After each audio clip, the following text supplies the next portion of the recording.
Hello everybody and welcome back to another not applicable Formula 1 video. I hope that you're well. I hope you're enjoying the mid-season break from Formula 1. I cannot wait until we are in Belgium in a couple of weeks' time. But before then, I thought we'd also take this opportunity to review which teammate from each one of the constructors is doing best this season. So we're going to look at all 10 of the constructors. We're going to go through the Drivers and Constructors Championships, talk our way through it, talk about each member of each team, and sort of decide if you had to pick one of them to stay in the car next year, which of the two would you pick? Some it's going to be very, very easy and very straightforward. Others, it is very, very close indeed. And to do so, I've sort of put together some stats for you. So I've looked at who's done best in qualifying, who's done best in the races, who has the most points, their best finish in the season so far, and also how many DNFs they have, just to give a little bit of context, especially to best finishes and points, because DNFs really start to matter when it gets to the top of this table. But let's start at the bottom of the constructors with Haas F1. It really hasn't been the season for either of these drivers that maybe they were expecting or hoping for. Obviously, Haas putting everything into 2022. And of the two drivers here, you'd argue that Mick Schumacher is the one that you need to keep. Look at these stats. Qualifying 9-2. And let's be honest, those two are the two qualifyings that Mick Schumacher missed because he crashed in FP3. I thought Nikita Mazepin had 0 on the races, but is 9-2 on the races as well. Obviously, both guys on 0 points. Mick Schumacher with the best finish in 12th and 2 DNFs for Nikita Mazepin. Both of these drivers have been in a lot of incidents over the course of the season, but they are both rookies, and of the two, Mick Schumacher stands out by an absolute mile. So I don't think we need to talk about this one for too long. Mick Schumacher, absolutely top draw compared to Nikita Mazepin. Haas need to keep hold of him if they want to do anything next season. Let's move on to Alfa Romeo Racing. They're slightly further ahead in the Constructors' Championship with 3 points, split 2 to Kimi, 1 to Giovinazzi, and it's very close between these two. Giovinazzi does have the lead in terms of qualifying, in terms of races. Kimi Räikkönen looks a lot better with just actually 1 finish higher, but Kimi Räikkönen is in and around the points quite a lot more often than Giovinazzi is. Both of them only 10th with their best finishes and 1 DNF for Kimi, which was his fault, and we do have to take that into consideration. But personally, if I'm Alfa Romeo, I'm maybe looking at 2 brand new drivers next year. I don't think Kimi Räikkönen is the driver that he was. I mean, he's had 20 years in Formula 1. He's got to have a dip at some point, and I think we are seeing that now. And Giovinazzi, for me, I can't see him taking the step forward into Ferrari. I don't watch Giovinazzi drive that often, to be honest with you, but I just can't see him stepping up into a Ferrari seat anytime soon. I think maybe he could find another seat somewhere, but I think if you're Alfa Romeo and you really want to change it up and you really want to push forward, changing both your drivers might be the way forward for that. Let's move on to Williams, because there's a little bit more to talk about here, and it is crazy that Latifi is the man with more points. Qualifying, it is 11-0. Races 8-3 in George Russell's favour. George Russell, Mr. Saturday, has been absolutely amazing. But look at that best finish. 8th for Russell, 7th for Latifi, and an extra DNF for George Russell in there. Obviously had that collision with Bottas, which I personally think was his fault. So it's a bit close between these two in terms of points, but I don't think it is close between these two in terms of quality. I don't think Williams are going to be able to keep hold of Russell. He is absolutely sensational and deserves that Mercedes seat, but if they can keep hold of either one of these drivers, I'd pick Russell. But personally, again, similar to Alfa Romeo, I could see Williams doing a double swap next year. If they don't need to keep Latifi for the money and they can't keep hold of Russell because he does get that Mercedes seat, I think a double swap for Williams is not too bad an idea. Then we move on to Aston Martin, and this is very, very close indeed, because actually Seb just edges it on qualifying. They're very, very similar, but actually Lance Stroll is so much quicker in the races. 7-4 in terms of Stroll, with 2 DNFs as well. 18 points to 30 points. Obviously, that second place finish doing massive amounts of points for Vettel. And if we look at the Drivers' Championship, Vettel is only 2 places ahead of Stroll. And if he'd have obviously picked up that second place in Hungary as well, we'd be looking at this completely differently in terms of points. But actually, it's Stroll who's coming out sort of stronger in the races overall. But a second thing that I didn't realise with Aston Martin, they have had so many DNFs. 3 for Sebastian Vettel. I know a couple of them have been sort of out of the blue and weren't really his fault. But one of them is so tricky with Sebastian Vettel. He's had such great highs this season and has shown his quality, has shown his ability.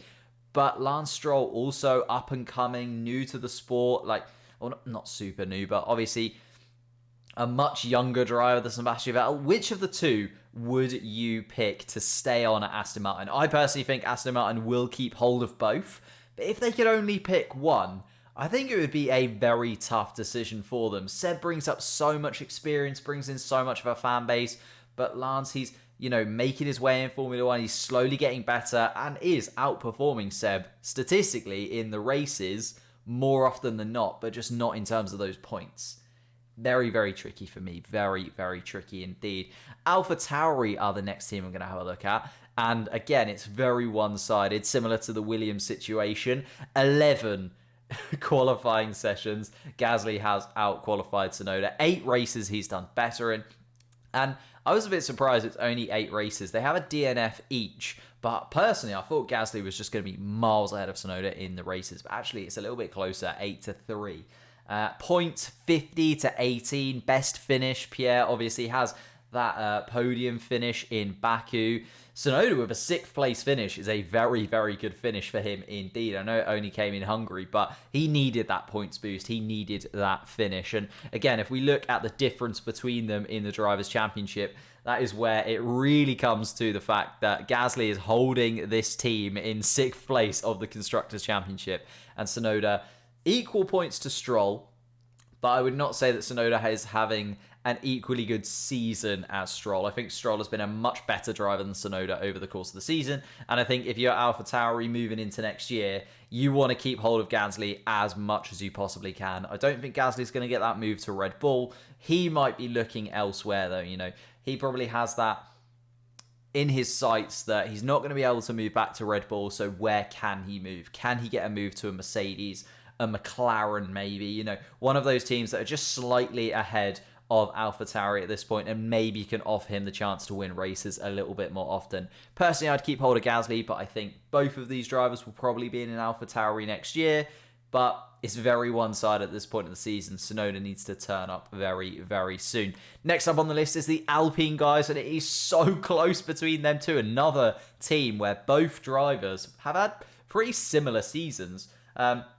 Fernando Alonso took a little while getting going, and therefore, Esteban Ocon was able to out-qualify him, and then Ocon had that dip in the middle of the season, and Fernando Alonso's been able to turn that qualifying around. It's 6-5 Alonso in terms of qualifying, but it's 6-5 Ocon in terms of the races. They're so incredibly close together. Points-wise, again, there's 1 point in it, with the best finish for Ocon being that win in Hungary and 4th place for Alonso also coming in Hungary. Ocon has 2 DNFs to Alonso's 1. So incredibly tight between these two. Ocon has signed that new 3-year deal, so he's going to be around in Alpine for a little while longer, you'd imagine. I think that Fernando Alonso will probably get 1 more season in Alpine. Again, he's just a little bit too old at this point to really become that main driver for the team and that driver who's going to drive the team forwards for the long haul and, become possibly the first Alpine world champion winner. I don't think that's in Fernando Alonso's remit at this point, although he has completely turned it around from the start of the season. But Ocon also with that new chassis, it's very close at Alpine. Let me know in the comments below, which of these two drivers do you prefer in the Alpine? Which of the two would you pick for your team? If you could only pick one, which one would it be? I think it would be close between the two because they're very, very good indeed. And talking about very, very good, Lando Norris, my goodness me, out-qualifying his teammate 8-3, outdoing him in the races 9-2, 113 points, and that just stark difference in points. Look at this, Norris 3rd in the Drivers' Championship, Ricciardo only 9th. behind an Alpha Tauri as well. Ricciardo really needs to get himself back in that top 8. I know Gasly's only there because he's got that podium finish, but Ricciardo really needs to get himself back into that top 8. And if he can, needs to get himself near Leclerc or Sainz soon, because it is turning into Lando Norris season. And Lando Norris even has 1 DNF. I was surprised that Ricciardo didn't have any DNFs this season. I thought maybe he'd have a couple at this point. That's why his points tally is a little bit lower than I expected. But it isn't. I think that points tally is a fair reflection at this point of the season for Daniel Ricciardo. It really has not been his year. His best finish is 5th, which is a very good finish, but he just hasn't been able to do it consistently, hasn't been able to get into points consistently. Qualifying has been absolutely dogged for him.